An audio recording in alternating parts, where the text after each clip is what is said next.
महाराज यहाँनिर के गर्न आएको छ हेर्नुहोस् है। अब म ठुलो भिडियो बनाएर यहाँ घाँटी हुँदा यत्रो यत्रो डल्लो बनाएको छन् जामन उफर खाँदै फुत्त फुत्त थुक्दै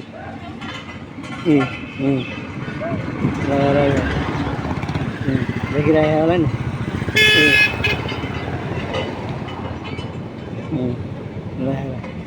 कत्रो ठैले बनाएको छ नि है घाँटीमा होइन।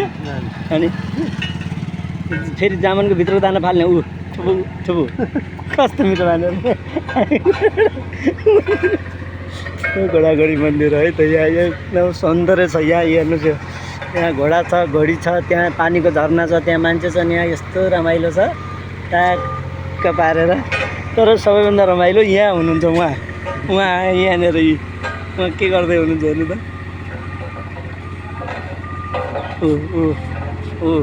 यत्रो ठैलो बनाएको छ नि त।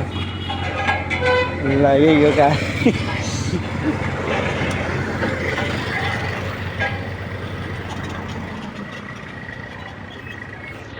घोडाघोडी मन्दिर।